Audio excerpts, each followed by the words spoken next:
What up y'all, I'm Wansi and today I'm going to be showing y'all my lava shader that I've made in Blender a few weeks ago for my next animation. This is going to be free now, I'm releasing to public, so download link is in the description below. There's a Google Drive link, click that and you'll be able to download it. So yeah, I'm going to be showcasing what my lava shader has to offer, and I'll be showing y'all how you can use it practically in your own projects. And yeah, let's crack this thing open now. So I'm going to go material preview so you can see this thing. You can see there's a whole bunch of settings for this shader. This is a really advanced procedural shader, so yeah, probably need some guiding, I guess. So I'm going to explain all these sliders and what they do. Lava scale, obvious, larger number means smaller lava. Lower number means larger, so you can see what it does there. Bubble scale. Now there's actually two different categories of bubbles in this shader. There are the big bubbles, which stands out a lot, and the small ones, which are just little dots on this shader. And you can actually scale them based on their category. So there's the bubble scale and small bubble scale. Bubble ones are the big ones, so you can scale this up and can scale the smaller bubbles down too.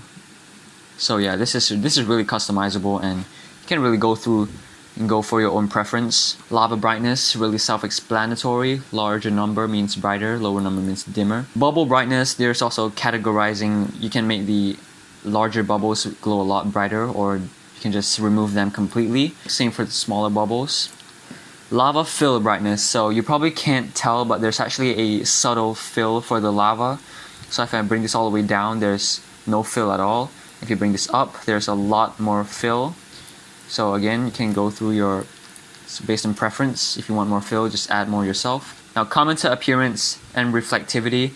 Now you can't really see, this isn't very obvious when the lava is growing pretty brightly.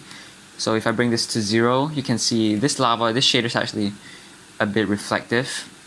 So yeah, this controls that. Now blend reflection, what this does is the specular reflection becomes more intense the steeper the angle you look at it from. So if you bring this to like 100, you can see the reflections even from top down, but it's not very obvious. And yeah, if you bring this all the way down to like 0.5, and bring the reflectivity up, now you can't see the reflection at all from top down, but you can from the sides. Horizon glow, so let's bring the lava brightness back up. So if I scale this lava like really big, like 55, bring this down. There's a yellow glow for this lava shader, and default value is 1, so bring this back to 1. So you can control the brightness of this horizon glow. This glow only happens on the horizon, so yeah. Blend glow, this is basically the same thing as blend reflection. You can adjust the blending. Now roughness, you gotta bring this lava brightness back down. Roughness, basically just reflectivity roughness, nothing special. You can also adjust the hue of the lava, so if this is too orange for you, you can make it look more red like this, or purple. You can change it to any color actually. You can also change the saturation as well. Now to animation, which is my favorite part. So evolution basically just changes the lava, changes how the bubbles, like you're gonna want to animate this slider if it's an animation. And sensitivity, now what this does is basically the sensitivity of the evolution. So I bring this down to 0.1, a really low value. You can see the evolution is really insensitive. If I bring this to 5, then this slider is very sensitive. So this sensitivity slider makes it really convenient when you're animating this. So you can just put whatever values you want for the evolution. Just put it at 0 and 1. And if that's too slow for you, you can increase this to 2, and that will make it faster. If that's still too slow for you, bring it to 5. And if it's too fast for you, bring it to 0.5 or even lower values. It's basically multiplying your evolution by this number. Now coming to custom scaling and mapping. You probably would never use this if you are just using this plane. I'll show you how to actually use these, how this will come in handy later. But yeah, basically this just allows you to adjust the scale of this shader.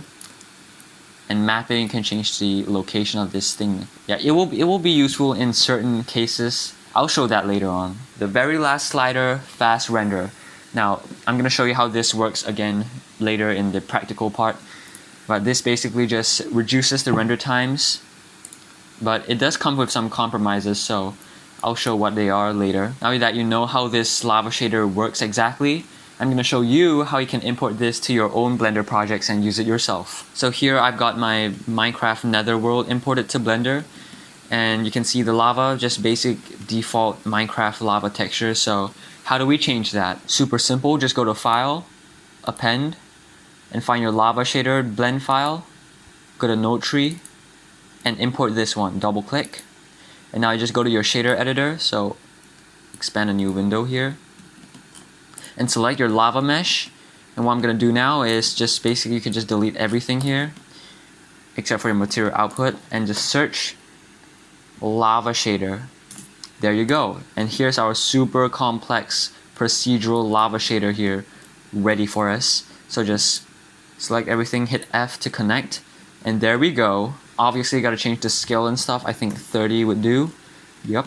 And this is where the custom scaling comes in. So you can see here the lava in the vertical axis, it's not scaled properly. It's kind of compressed actually. So you can scale this on the y-axis. Now the reason why you even have scaling problems like this at all is because this lava mesh, it's not a perfect square, it's not a perfect cube. So if we isolate the mesh by hitting slash on your keyboard, you can see this is a cuboid and its dimensions is not perfect. It's longer on this side and it's shorter on this side, and it's much shorter on this side. So that's why you're having scaling problems. If you want to know the exact values to plug into this custom scaling part, then you just gotta add a cube and try to match the scale of your lava mesh right here. So scale it like this. You don't need to be perfect because it's hardly noticeable. Scale on the z-axis a bit. There. So now if you go to the properties, so if your cube selected, you can see the scale here. Now I'm just going to scale down the cube evenly on all axes by just hitting S, and scale down till one of the axes hits 1. So you can see when I'm scaling this, the values right here change. So I'm going to scale until any axis hits 1. Yep, X hits 1. So now you can just copy and paste your value. So I'm going to left click this and copy. Now one thing you got to be careful of is, I don't know why, but the axis for this mesh and your cube mesh is swapped. So the z-axis for your cube, it's swapped with the y. So if you're copying the value for your y-axis, you gotta paste it on your z over here. And same thing for the z. Copy the z and paste your z to the y. And once all your values are identical to that cube, you can see now that the lava should be perfectly scaled. Now I can see another people asking me while they're animating this is that when they animate the evolution, you can see when I animate the evolution, the falling lava doesn't fall down. It just evolves like the lava lake does. So this is where the custom mapping comes in. So now I'm just going to use this custom mapping and insert my keyframes on the z-axis so that this thing falls, no, on the y-axis, sorry, on the y-axis. And I think I'm going to put it a negative number, so negative 0.1, just 0.1 actually. So now you can see this lava's fallen now, but the lava on the floor is going crazy now. How do we fix that? Well, this is going to be just a bit more complicated. So I'm going to isolate the lava mesh now, go back to solid view because it's really lagging my computer right now. I'm going to go to the side view, and with X-ray on, actually go to edit mode first, and with X-ray on, toggle X-ray so that when you select stuff you can select past vertices. And now what you want to do is select only the bottom part of the lava where you do not want the falling to occur, and make sure none of the top vertices are selected. Go to your material tab. I'm going to create a new material here. In the shader editor, just hit new and delete all of this, and we're just going to copy this into this new material. Just copy paste it in. So now you have two materials. I'm just going to name this properly. So this is going to be the falling lava. It's going to be normal lava. And with all these vertices selected, select your normal lava material and hit assign. And now you get to animate the lava differently. So let me just go to this, over here. Normal lava, I can animate the normal lava's evolution, and it will not affect the falling lava as I do it. So I'm just going to add my keyframes now. And now you sort of get the effect. This is not perfect. I know some parts of this, it's not moving correctly, but this is basically how you do it. I'm not about to spend all my time trying to make this look perfect. It's just gonna take way too long. Basically, if you're trying to make this perfect, just go back to edit mode, select your vertices. Actually, in this case, you're gonna wanna select the faces. So you're gonna select the faces, create the new material, and assign it to those faces, and then animate the custom mapping differently. So it is some tedious work, but I can't think of any other way. Alright, so now you have your move-in lava. You're ready to render, but you realize that it's taking forever to render. Like, let's try rendering this right now. And render. This is taking freaking forever. Well, that's what our fast render slider is for. So in the material tab, you can see this fast render slider.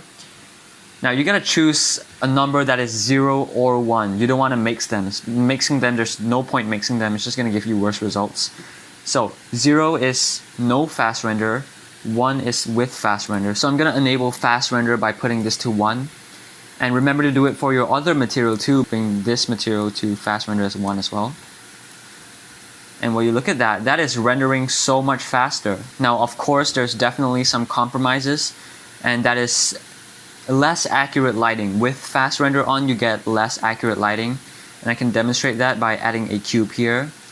So here you can see the cube, the lighting is completely flat, but if I turn off fast render, you can see wherever there's bright spots, like the bright bubbles, it actually emits brighter over there. So this is true emission, whereas fast render is just completely flat. And also, if you have increased your bubble brightness and stuff, like this, fast render won't correspond to that brightness change. You have to switch it back to no fast render for it to actually emit properly.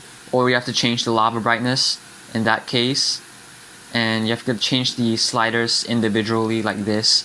So yeah, this is the compromise of fast render, but I think in 90% of the time you're gonna want to have fast render enabled. It's just not worth it to have completely accurate lighting for such a slow render time. So yeah, that's pretty much everything there is to my lava shader, my procedural lava shader.